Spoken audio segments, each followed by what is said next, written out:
So once they are deputized again to continue their investigation and to recommend their course of action, that's the time that we will again see those documents here at the Office of the Ombudsman.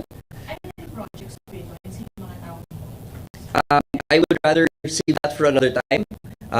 As the case gets more ripe, that's the time we will update po the public and the media. Sir, di po referral ng ICI last Wednesday. Ano pong next step? Anong gagawin ng office? Dalawa po kasi yung naging categories doon po, no? Yung isa, recommended for filing, in which case, the ICI is more confident in their findings.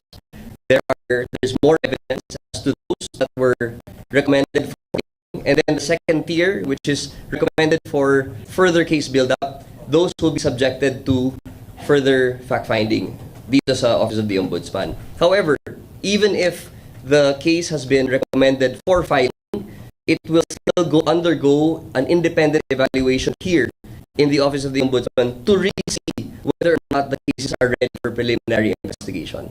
So, pakiklaro lang, kasi sinabi po ni Ombudsman during his interviews na if ever man daw na kung wala yung ICI or mag-focus po ng investigation nila, the Ombudsman will take over.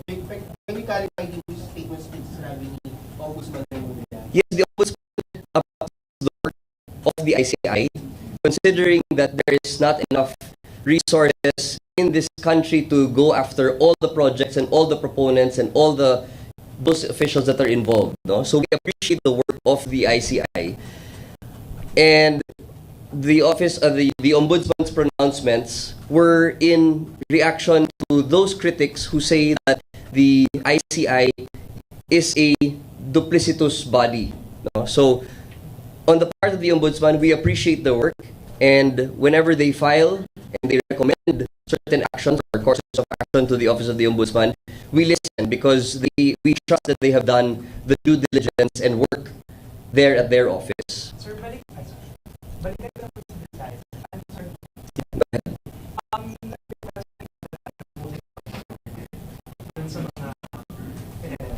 Yes, that is the plan. The whole departure order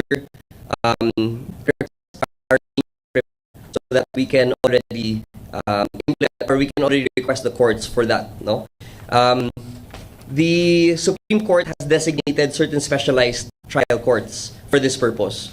So the process would be that the Office of the Ombudsman, through the special prosecutors, would file in the RTC where the public official holds office. That is Region 11, so Digos City. After that, the executive judge will raffle off that case to the next judicial region, which is either Region 10 or 12. However, there are identified courts and identified judges where the executive judge can raffle the cases. And it is only amongst those courts where we expect the case to be endorsed. Sir, earlier this morning, si Ombudsman Remulla said that matapos na yung preliminary investigation kay former Senator Bolivia and Senator Rico Estrada. I would rather defer to the time when it is actually ripe. Let's take the statements as they are, na palapit na po, no, end. We would like to be cautious in the way that we reveal information to the public so as not to preempt anything. Sir, baka pwede lang pa-expand yung sinabi ng Ombudsman na the ICI may only have a month or two. I would rather leave those comments to him instead, yes. Thank you. Sir, Sir, yung ICI, since parang it appears they are winding down already, wala bang warning on the part of spreaders and students given the gravity of the cases that you are expected to deal with? Do you have enough manpower for it? Well, okay. On 2 points, no? First, the Office of the Ombudsman has been reactivated in the sense that people understand now the culture of speed balanced with quality that the Ombudsman expects. So everybody in the Office of the Ombudsman has raised to the occasion, and they have expressed their willingness to work all the time. But on top of that, we are inviting lawyers, engineers, and CPA CPA lawyers to come join the Office of the Ombudsman to add to the plantilla that may be used in the solving or in the investigation of these cases. We also want to increase the capacity building and training programs, which the Ombudsman actually announced yesterday at the Christmas party. And we hope that this new energy, this new culture in the Office of the Ombudsman, paired up with the additional lawyers that we are going to get, will be enough to tackle these cases one by one. We don't also want to tackle together. Of course, there are lower hanging fruits than others, which will definitely be prioritized over the rest. But rest assured to the public, we will tackle these cases one by one. Sir, may updates lang po ba sa request to cancel the passport of Zaldi po? Well, actually, we are also awaiting the decision of Sandigan to cancel the passports. The last that we were updated, the respondent was asked to comment. No? However, given the Supreme Court ruling on fugitives, this may he does not show up in court or his appearance has not been entered in court. Update lang po doon sa mga nag-file po ng courtesy resignation sa mga so-called nepo babies sa Ombudsman. Kasi binubos sa listahan po na ilan po sa mga nagsubmit ng kanilang courtesy resignations ay hindi po tinanggap ni Ombudsman. Kamusta po yung mga ibang mga nagsubmit po ng mga natanggap po na resignation sa Ombudsman po ba? We would rather save that for a different press conference. Speaking of fact-finding, sir, kaka-resign lang po ni Yusek Cadiz po ng Department of Justice. Investigahan po ba na Ombudsman dati Yusek Cadiz sa pag-backfire? Definitely. That is something that the Ombudsman has to look into. Given all the allegations, however, not yet sworn into, but there are other reports as well of his involvement.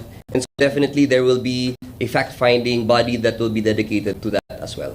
Kasama dyan, sir, yung possible po na violation na pinagbabawal po yung mga user na magkaroon ng mga financial interests? Lahat po yan. We will have to sift through the evidence, no? Wherever the evidence takes us, that's where we will go. Sinabi po ni Ombudsman na may chance na magkaroon ng live stream yung preliminary investigation. Can we get an update on this? And meron na bang guidelines itong live stream at if in case mag-request yung mga resource person ng executive session? Yes, Paul, we're currently working on the rules which will balance both the rights of the accused as well as the right of the public to information. So that's a delicate balance that we have to really take care of. Kaya medyo natatagal na po yung crafting ng rules, but rest assured, it's on its way. In the event na maglabas po ng arrest warrant ang lower court, saan po ang korte also yung detention cell na maaaring magkulong? Depende po yan sa korte, no? Although we anticipate that the respondents will have to be near the court where they will be tried. So if ever the RTC of either Region 10 or 12 will issue a warrant of arrest, we can expect na po sila makukulong. Hindi po nakita ng Ombudsman na ang lugar o korte na maaaring mapagsampahan din ay dito sa Metro Manila dahil ang mother agency ay naka-address naman po sa National Capital Region. Totoo po yan. And that is a possibility that we may explore in the future. No? Kaso lang, given the rules and issuances of the Supreme Court, we have to file first with the area in the area where the DPWH official holds office, so Region 11. But that does not bar us in the future from requesting from the Supreme Court that a change of venue be made. Okay na. Thank you very much. Thank you. Ganda lang tayo.